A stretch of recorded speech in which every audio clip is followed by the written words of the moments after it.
Oke, kali ini kelompok 4 akan menyampaikan tugas dari seminar masalah komunikasi, pengajuan proposal penelitian yang bertema penggunaan internet sebagai media komunikasi dalam proses pelaksanaan aktivitas belajar mahasiswa di masa pandemi COVID-19. Mari kita simak yuk. Bab 1 Pendahuluan. A. Latar belakang. Latar belakang kelompok kami melakukan penelitian ini ialah bahwa seperti yang kita ketahui, perkembangan media teknologi komunikasi yang semakin pesat semakin mempermudah aktivitas manusia dalam berinteraksi tanpa mengenal jarak dan waktu. Dengan berbagai macam alat komunikasi yang semakin canggih, salah satunya ialah internet. Bencana COVID-19 yang melanda Indonesia mengakibatkan terganggunya proses belajar mengajar di semua perguruan tinggi, di mana pemerintah melalui Menteri Pendidikan menetapkan kebijakan untuk bidang pengajaran dilakukan secara daring atau melalui media internet.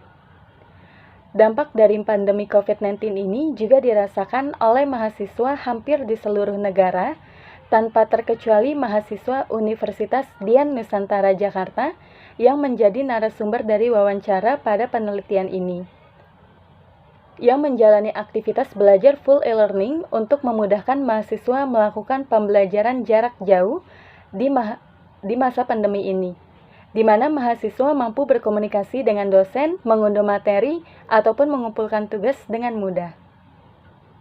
Penelitian ini bertujuan untuk mengetahui pemanfaatan penggunaan internet sebagai media komunikasi dalam proses pelaksanaan aktivitas belajar mahasiswa di masa pandemi COVID-19. B. Rumusan masalah.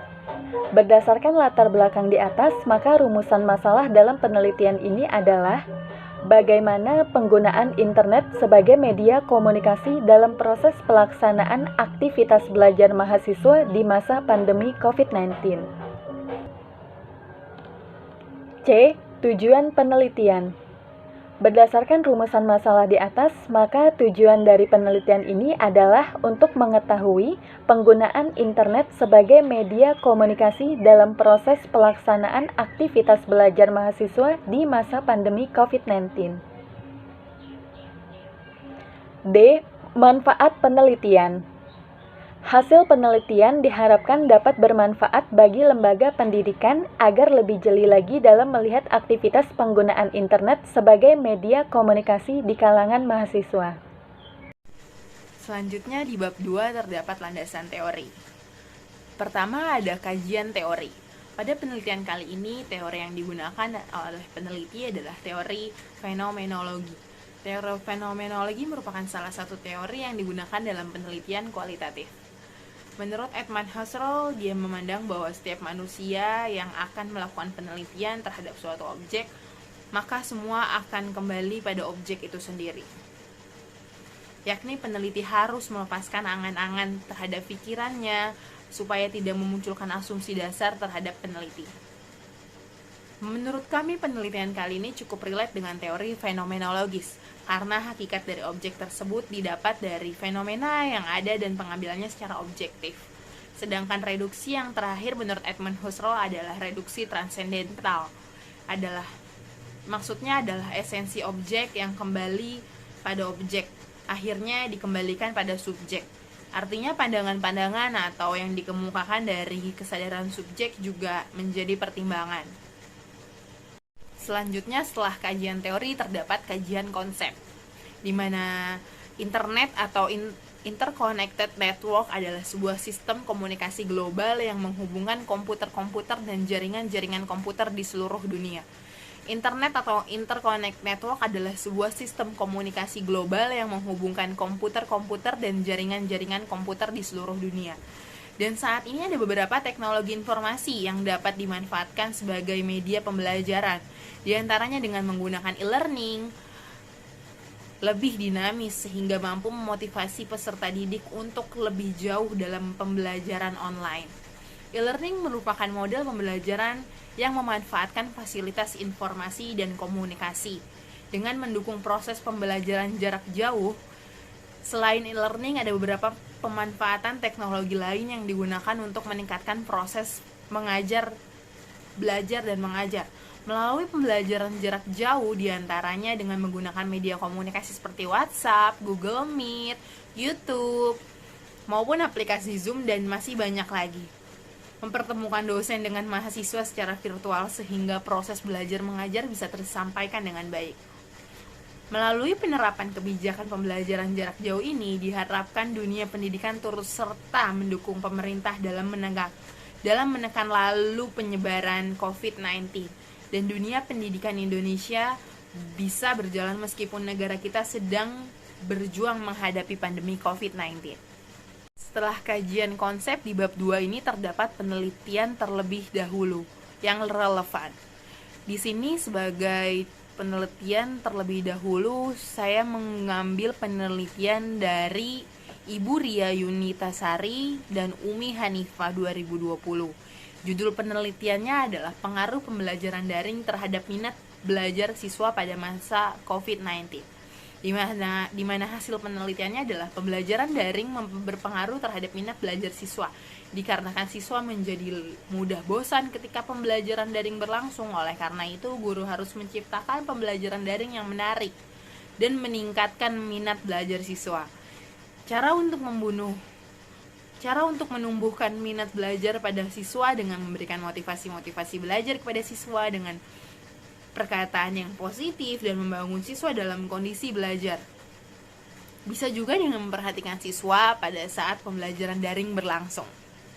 Selain itu, saya juga menggunakan penelitian dari Ibu Riastri Novianti Rosyana Adhikasari Sindia Yunita Pratiwi, di mana judulnya adalah efektivitas penggunaan internet sebagai media komunikasi dalam meningkatkan tugas akhir mahasiswa komunikasi. Hasil penelitiannya adalah mahasiswa secara umum sangat menyukai penggunaan internet karena dinilai sangat mudah dalam mengakses pencarian informasi yang tak terbatas dan efisien waktu, yang memudahkan mahasiswa tingkat akhir dalam mencari referensi atau sumber-sumber yang mendukung penelitian. Juga memudahkan komunikasi yang berlangsung antara dosen pembimbing dengan mahasiswa, tanpa harus bertemu secara langsung, namun juga memiliki kendala kuota internet dan sinyal yang terkadang tidak stabil. Bab 3 mengenai metode penelitian. Pertama, pendekatan dan jenis penelitian. Penelitian ini menggunakan pendekatan kualitatif dengan metode deskriptif kualitatif. Alasan peneliti memilih penelitian tersebut adalah memberikan informasi mengenai penggunaan internet sebagai media komunikasi dalam proses pelaksanaan aktivitas belajar mahasiswa di masa pandemi COVID-19. Lalu, untuk teori penelitian yang diterapkan dalam penelitian ini adalah teori fenomenologi. Alasan peneliti menerapkan teori tersebut yaitu untuk menggambarkan fenomena yang terjadi saat ini. Karena kan ketika saat ini sedang masa pandemi COVID-19, di mana seluruh proses belajar mahasiswa ini menggunakan sistem online ataupun full e-learning.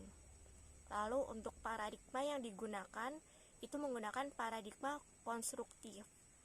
Paradigma yang hampir merupakan anestesis dari pemahaman yang meletakkan pengamatan dan objektivitas dalam menemukan suatu realitas ataupun ilmu pengetahuan. Lokasi penelitian. Penelitian ini dilakukan di Universitas Dian Nusantara, lebih tepatnya yang berada di kampus Tanjung Duren, Jakarta Barat. Lalu yang ketiga, untuk teknik pengumpulan data, kita ada wawancara dengan beberapa mahasiswa, ini baik menggunakan telepon ataupun sosial media yang ada. Lalu kita melakukan observasi, jadi dalam observasi ini dilakukan dengan melihat bagaimana proses belajar dari rumah dan keadaan yang dialami dalam proses pelaksanaannya di masa pandemi COVID-19 dalam keadaan yang wajar tanpa adanya rekayasa yang dibuat-buat. Lalu untuk selanjutnya kita menggunakan dokumentasi sebagai bentuk keabsahan bahwa kita telah melakukan wawancara beserta observasi dengan beberapa mahasiswa yang ada. Yang keempat, ada teknik analisis data. Jadi teknik analisis data yang digunakan dalam penelitian ini menggunakan langkah-langkah seperti yang dikemukakan oleh Burhanuddin, yaitu sebagai berikut. Pertama ada reduksi data, yaitu penyederhanaan data sedemikian rupa sehingga data yang diperoleh dapat menghasilkan informasi yang jelas dan memudahkan peneliti untuk membuat kesimpulan. Lalu untuk display data, yaitu pendeskripsian sekumpulan informasi yang telah ditemukan peneliti kemudian disusun dan memungkinkan adanya penarikan kesimpulan. Lalu selanjutnya penarikan kesimpulan. Jadi kegiatan ini yaitu untuk menemukan makna data yang telah disajikan. Dan berikut referensi yang kita jadikan sebagai daftar. Demikian presentasi kali ini. Mohon maaf apabila tutur kata yang kurang berkenan di hati, mohon untuk dimaafkan. Dan semoga presentasi ini bermanfaat bagi kita semua. Demikian, sekian dan terima kasih. Wassalamualaikum warahmatullahi wabarakatuh. Salam sukses buat kita semuanya.